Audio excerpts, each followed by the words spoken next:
చపాతీలు మృదువుగా రావాలంటే ఎలా కలుపుకోవాలో పిండి చూద్దాము. నేను ముగ్గురికి తీసుకున్నాను. ముగ్గురికి ఇది గోధుమ పిండి సరిపోతుంది.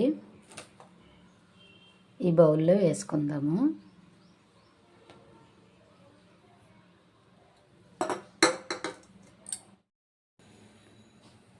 కొంచెం సాల్ట్ వేసుకుందాం.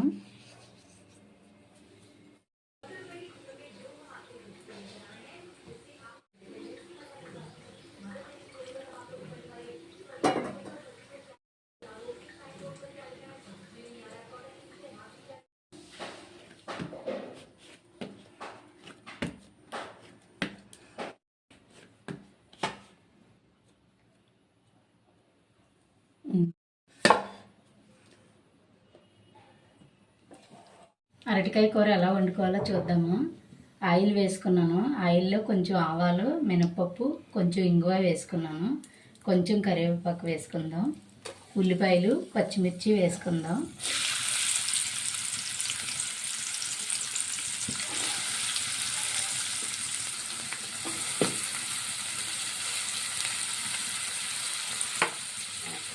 ఉల్లిపాయలు, పచ్చిమిర్చి కొంచెం వేసుకునిద్దాం. ఆయిల్లో వేసుకుందాం. కొంచెం సాల్ట్ వేసుకుంటే ఉల్లిపాయలు బాగా మగ్గుతాయి.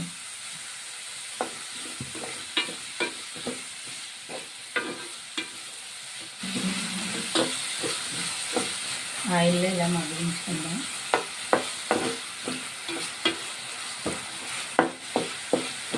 కొంచెం సేపు పచ్చివాసన పోయే వరకు వేపుకుంటే సరిపోతుంది. ఈ కూర చపాతీలోకి, రైస్లోకి చాలా బాగుంటుంది. వేరుశనగగుళ్ళు వేసుకుందాం. వేరుశనగగుళ్ళు వేసుకోవడం వల్ల కూర రుచిగా ఉంటుంది. వాళ్ళు మినపప్పు వేసినప్పుడైనా వేసుకోవచ్చు, అప్పుడు వేసుకున్న వేగుతాయి. ఇవి కాస్త వేగిన తర్వాత అల్లం వెల్లుల్లి పేస్ట్ వేసుకుందాం. అల్లం వెల్లుల్లి పేస్ట్ సరిపోతుంది.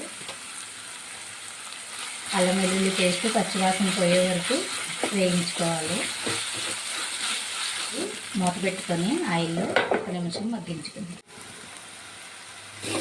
ఇప్పుడు దీంట్లో చిన్నవే 2 మీడియం సైజు 2 టమాటాలు ముక్కలుగా కట్ చేసుకున్నాను, అవి వేసుకుందాం. ఆయిల్లో కాస్త వేపుకుంటే సరిపోతుంది.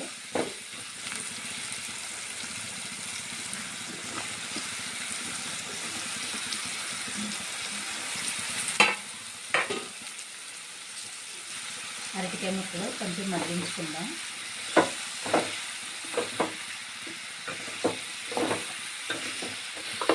ఒకసారి మూత పెట్టి ఒక 2 నిమిషాలు మగ్గించుకుందాం. చూద్దాము. కాస్త మగ్గింది. ఇప్పుడు సరిపడినంత ఉప్పు వేసుకుందాం. కారం వేసుకుందాం. స్పైసీగా తినాలనుకున్న వాళ్ళు ఇంకా కాస్త వేసుకోవచ్చు.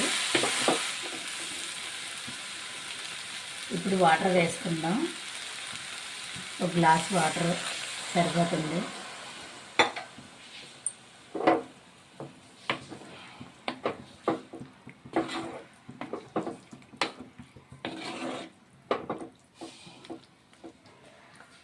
ఇంకొక 5 నిమిషాలు ఇలా ఉడికించుకుందాం. చపాతీలు మృదువుగా ఎలా చేసుకోవాలో చూపిస్తాను. ఇందాక పిండి కలుపుకున్నాను కదా, అందులో చిన్న ముద్ద తీసుకున్నాను. తీసుకొని ఇలా ఒత్తుకుందాం.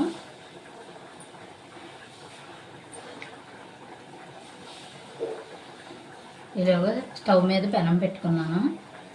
అది వేడెక్కేలోగా చపాతీ చేసుకుందాం.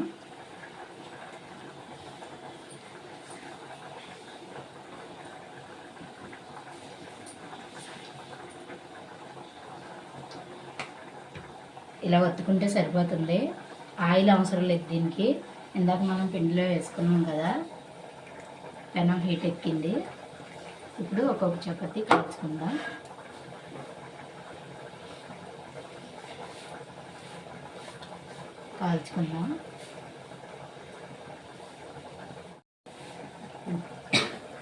పెనం మీద చపాతీ అటువైపు ఇటువైపు ఇలా కాల్చుకుంటే సరిపోతుంది.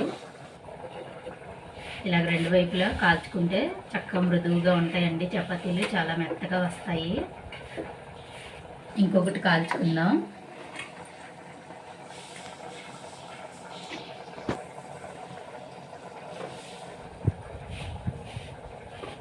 ఇలా 4 వైపులా చపాతీ కాల్చుకొని 5 నిమిషాలు అయింది కదండి. కూర ఉడికిందేమో చూద్దాము. కూర ఉడికిపోయిందండి. ఇలా ఉంటే సరిపోతుందండి చపాతీ. అంతేనండి, అరటికాయ కూర రెడీ. చపాతీ అరటికాయ కర్రీ రెడీ అండి. ఇలా సర్వ్ చేయండి, చాలా బాగుంటుంది. చపాతీ మృదువుగా ఉండి అరటికాయ కూరతో కాంబినేషన్ చాలా బాగుంటుంది. ఒక్కసారి ట్రై చేసి చూడండి.